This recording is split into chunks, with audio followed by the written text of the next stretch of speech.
ಇವಾಗ ನಿಮ್ದೊಂದು ಕ್ಷೇತ್ರ ಇವಾಗ ಮಹಿಳೆಯರ ಹೆಚ್ಚಿಗೆ ಕಾಂಗ್ರೆಸ್ ಇವಾಗ ಗ್ಯಾರಂಟಿಗಳನ್ನ ಅನುಷ್ಠಾನಗೊಳಿಸ್ತಾ ಇದೆ. ಹಾ ಪ್ರತಿ ಸರ್. ಬಗ್ಗೆ ಮಹಿಳೆಯರ ಈ ಆಂದೋಲನವನ್ನ ಯಾವ ರೀತಿ ಮಹಿಳೆಯರಿಗೆ ನೀವು ಮುಟ್ಸುವಂತ ವ್ಯವಸ್ಥೆಯನ್ನ ಮಾಡ್ತಾ ಇದ್ರಿ? ಯಾವ ರೀತಿ ನಿಮ್ ಯೋಜನೆಗಳದಾವ?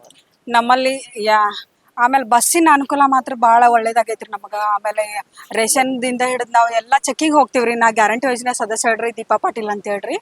ಪ್ರತಿಯೊಂದು ಹಳ್ಳಿಗೆ ಹೋಗಿ ರೇಷನ್ ಚೆಕ್ ಮಾಡ್ತೀವಿ. ಆಮೇಲೆ ಡಿಪೋದೊಳಗೆ ಯಾವುದೋ ಒಂದು ಪ್ರಾಬ್ಲಮ್ ಇದ್ರೆ ಬಸ್ ಅನುಕೂಲ ಮಾಡಿಕೊಡತ್ತೀವ್ರಿ.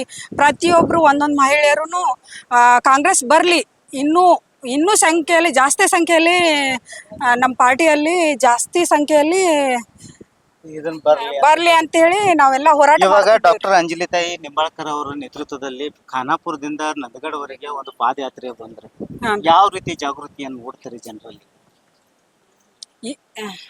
ಇಷ್ಟ ದಿನ ಈಗ ಬಿಜೆಪಿ ಬಂದೈತೆ ಅಂತ ಹೇಳಿ ಭಾಳ ನಾರಾಜಾಗಿದಾರ್ರಿ. ಯಾಕಂದ್ರೆ ಇವ್ರಿದ್ದಾಗ ನಮ್ಮ ಅಂಜಲಿ ತಾಯಿ ಲಿಂಬಾಳ್ಕರ್ ಇದ್ದಾಗ ಭಾಳ ಅಭಿವೃದ್ಧಿ ಮಾಡಿದಾರ್ರಿ ಅವ್ರು. ಪ್ರತಿಯೊಂದು ಬಸ್ ಸ್ಟಾಪ್ ಆಯ್ತು, ಆಮೇಲೆ ನಮ್ದು ಹಾಸ್ಪಿಟ್ಲ್ ಆಯ್ತು, ಆಮೇಲೆ ಇಂದಿರಾ ಕ್ಯಾಂಟೀನ್ ಹಿಡ್ಕೊಂಡು ನಮ್ಮ ಮೇಡಮ್ ಅವರ ನೇತೃತ್ವದಲ್ಲೇ ಆಗಿದ್ದೈತ್ರಿ ಸರ್. ಅದ ಇನ್ನೂ ಅಭಿವೃದ್ಧಿ ಮಾಡ್ತಾರ್ರಿ ಅವ್ರು. ಆದರೆ ಇನ್ನೂ ಮುಂದಿನ ದಿನಮಾನದಲ್ಲಿ ಮೇಡಮ್ ಬರಲಿ ಅಂತೇಳಿ ನಾವು ಭಾಳ ಕೋರ್ಕೊತಿದ್ದೇವ್ರಿ. ಎಲ್ಲ ಜನ ಅವ್ರ ಸಲುವಾಗಿ ಇದು ಮಾಡತ್ತೇವ್ರಿ, ಹೋರಾಟ ಮಾಡತ್ತಿದ್ದೇವ್ರಿ.